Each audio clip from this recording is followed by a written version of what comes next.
Question of the day: what's your favorite board gaming gimmick that has surpassed the gimmick phase? For instance, today we're taking a look at Tiny Epic Mechs from BGG Games. Now, when the whole Tiny Epic thing started, it definitely seemed like a gimmick. It was like, oh wait, what if we took an idea, made it tiny, but still epic, right? And that's the whole point of it.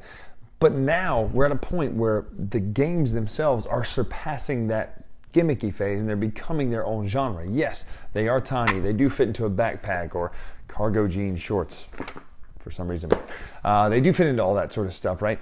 But are they full epic games? Does the epic really live up to it? Now, we've done Tiny Epic Zombies before. We've done Tiny Epic Quests on here before. Both of those were the item meeple games. Today, we're taking a look at the newest item meeple game, Tiny Epic Mechs from Scott Alms. We're going to take a look at how it plays, how it compares to the other ones, and if that's even a fair thing to do. We'll talk about that in a little bit. And then we'll talk final thoughts, all that sort of stuff, as well as giving you a brief overview how to play right now.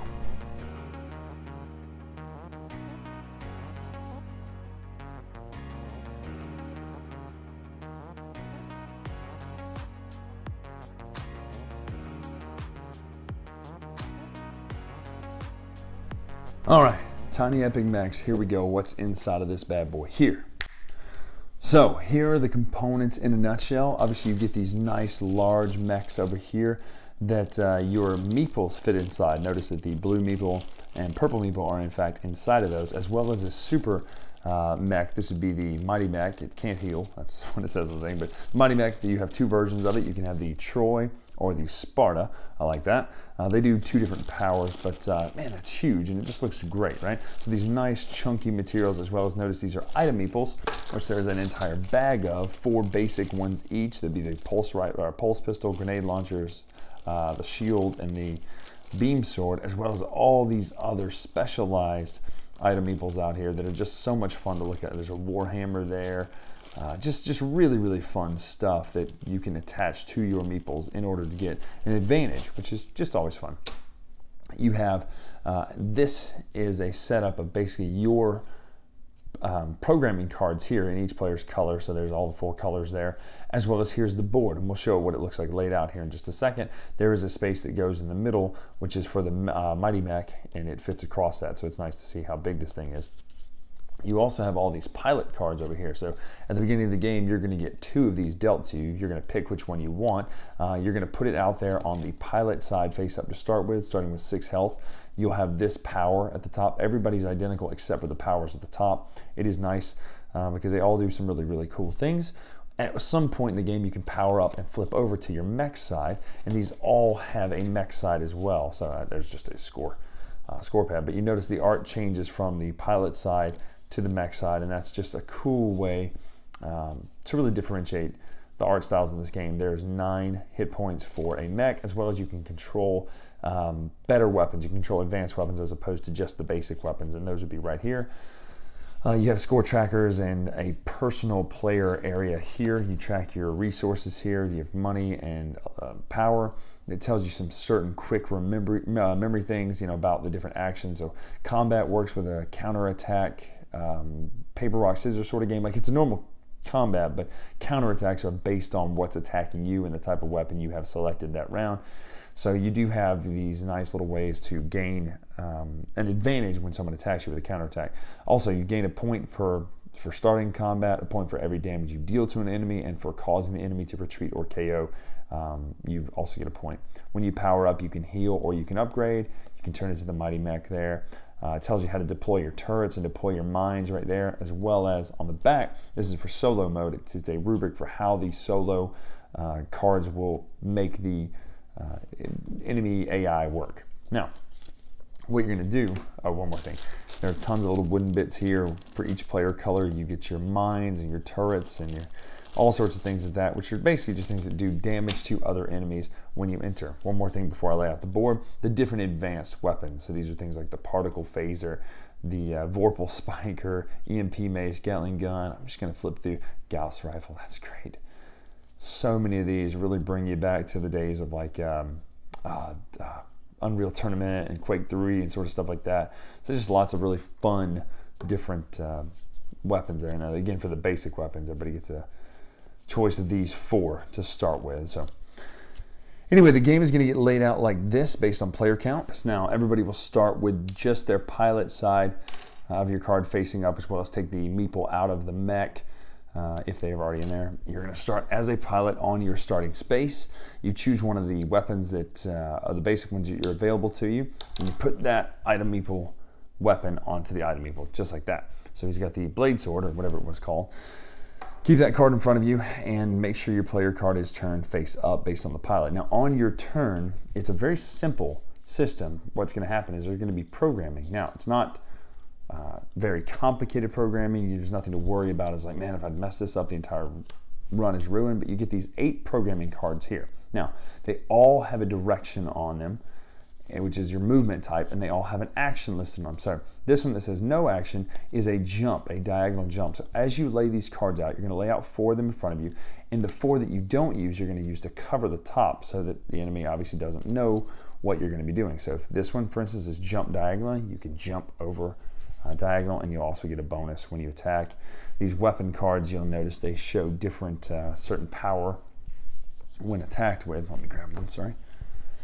So for instance, the top one, that's how much damage this particle phaser is going to do, but the bottom, if you come in with that powered up attack, it's going to do 2 damage, and you're going to steal some stuff from them. So when you see this symbol, it's that bottom part of your weapon card. Anyway, so you'll do the movement and then the action. This one is deploy a mine. You'll take one of your 4 mines, put it in the place you're sitting, and you do your movement, of course. And the thing is, you can turn these in any direction before you program them, but you do have to finally, when you cover them, they're locked in. Deploy a turret would be similar. Turrets, they do the damage based on the number shown on the card, whereas mines, when they blow up, they do the number based on the mine itself, plus the number of the area they blow up in. They do that much damage to the enemy. This is a jump. So basically, if you were here, you would jump over space and land there. No action as well. So both of those are kind of more specialized, but they don't give any actions.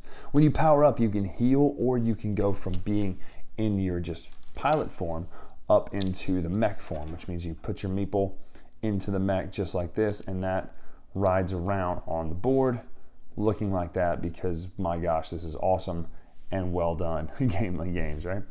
So that's what power up allows you to do, either to heal or to power up. Collect, you collect a resource shown on the symbol. So this would be money, that would be power, based on what you have control in the area. You can do that with yourself, with mines, with turrets. Same thing, so you get 2 collects. Purchase, you can purchase one of the 4 advanced weapons that are going to be up at the top with using your resources. You're going to just play until you've completed all the rounds of the game. Person with the most points, and you score on certain rounds, on certain scoring rounds based on those things that you control. Person with the most points wins the game. One thing to note, combat, you choose the weapon that you have attacking, and you use, when you enter a space, you have to start combat, but you base it on those weapons that you have. So there's a type up here. This is the victory points it's worth at the end of the game. This is the cost it costs to buy it. This is how much damage it does when you do just a basic attack. If you have that powered up attack from, you know, whatever benefit you get it, whether that be doing the jump or the diagonal jump, or whether it be counterattacking with that rubric I mentioned earlier of, you know, certain ones beat other certain ones. For instance, if you are attacked by an area attack and you have a melee, you can counter it with the better attack. So just know that that is how these all work. And you're going to fight until someone chooses to retreat, or you can go to your KO'd. If you're KO'd, you will kind of do steps down. You get the Ad-Hoc Mode thing that goes into your programming, but basically it means that you can attack that for 1 turn, but you can pick any of the combat or the programming cards up that you have on the table and kind of get to do one of those as opposed to keeping your programming. So it's nice that you kind of get to change up things if you get KO'd. You do that in steps though, so you could KO from the Mighty Mech, or you could KO down from the you could get KO'd with the mech armor on, or you could get KO'd as just a pilot. Either way, you do certain things when you're KO'd. You know, you'll re-heal, or you'll heal back up to your limit and all that sort of stuff. But you respawn at your base and you just keep fighting. So you're not out of the game, is what I'm trying to say. Sorry in a really clunky way, but you're not out of the game. You're just going to keep fighting until the game ends based on those rounds. Score points, win. So that is Tiny Epic Mechs. Now I want to say, first and foremost, I do like Tiny Epic Zombies a little bit better. Now, why do I bring that up first in the final thoughts? Because I want to ask the question before we really dive into the final thoughts. Is that a fair thing to do, for instance? Is it fair to say that I like Tiny Epic Zombies better than Tiny Epic Mechs because they are the same designer and the same... They're not the same series, though. That's what I'm trying to get at. Just because they're called Tiny Epic doesn't mean they really have anything to do with each other other than the size of the box and pretty much the designer. That would be like taking Stronghold and saying, well, I really like Terraforming Mars, but I'm not that crazy about Porta Nigra. Now, those are two different designers, but it's still the same company. So just because we hear Tiny Epic, it's not always fair to make that comparison, but I am, because of the fact that it is a big idea distilled down into a very small way. So just so we're clear, if you're going to make the comparison, I do like Tiny Epic Zombies a little bit better. If you're not going to make the comparison, let's talk about art and things like that first of all.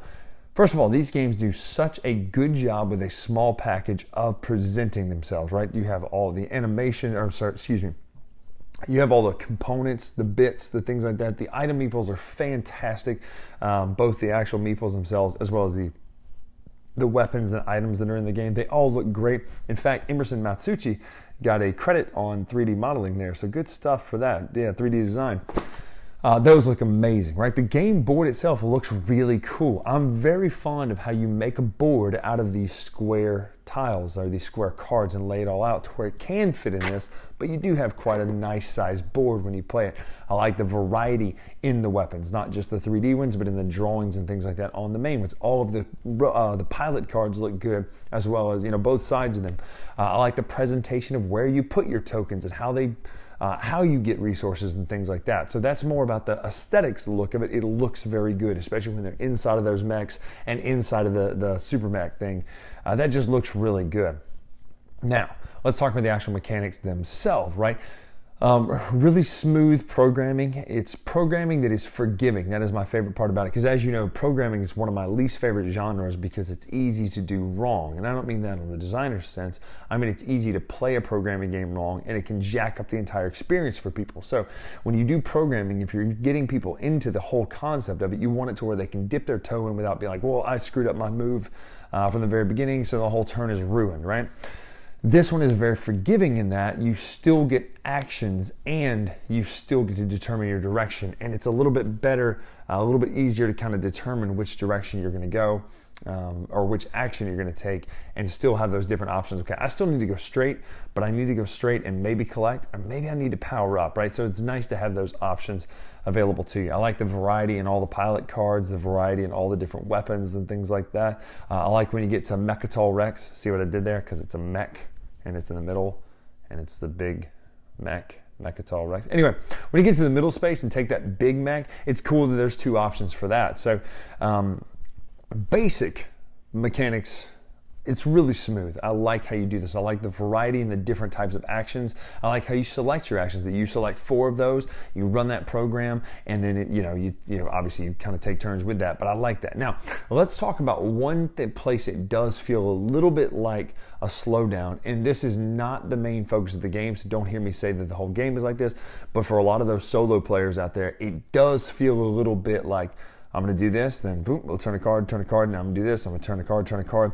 It does feel a little bit more like rote programming of the entire game as opposed to your own turns. So just know that the one-player game is neat, and it's nice that it's there. It's not the meat of the game. You really need to play this with other people and really have that fun kind of first-person shooter sort of experience that Tiny Epic Mechs really is able to deliver in a Tiny Epic package, and they really do a good job with this once you get it out on the table. So I think I've covered as much as I can say. It's pretty, it looks good, it is fun to play. I do like Zombies better just for the genre of game, that it's a cooperative game versus a competitive programming game. But I do really like Tiny Epic Mechs. It's a very good addition to the series, as well as on its own. It stands on its own. You never have even had to have heard of a Tiny Epic game before and go, oh, Tiny Epic Mechs, what's this? It stands on its own, and I think that's the most important compliment, or the most important takeaway from this, is that the game stands on its own very well, and if you have the richness of the history of the series, well, that's good too. I'm Brian Drake here on the Dice Tower. Make sure to follow us on Twitter and Instagram at Dice Tower Brian. Make sure to check out this playlist down here for all the 200-something, 250-something videos we've done on the Dice Tower. And until next time, we will see you. Thanks so much for watching another Dice Tower video. If you enjoy our videos, subscribe to the channel for more fun, comprehensive board game coverage. Also, consider joining us at one of our events. Come to Dice Tower Retreat, a small, intimate gathering where gaming is king. Join us for Dice Tower Cruise, the largest board game cruise. Attend Dice Tower West in Las Vegas for gaming fun on the West Coast, or Dice Tower East in Orlando in sunny Florida. Dice Tower Conventions, the friendliest gaming conventions on Earth. I'm Eric Summerer, and you've been watching The Dice Tower.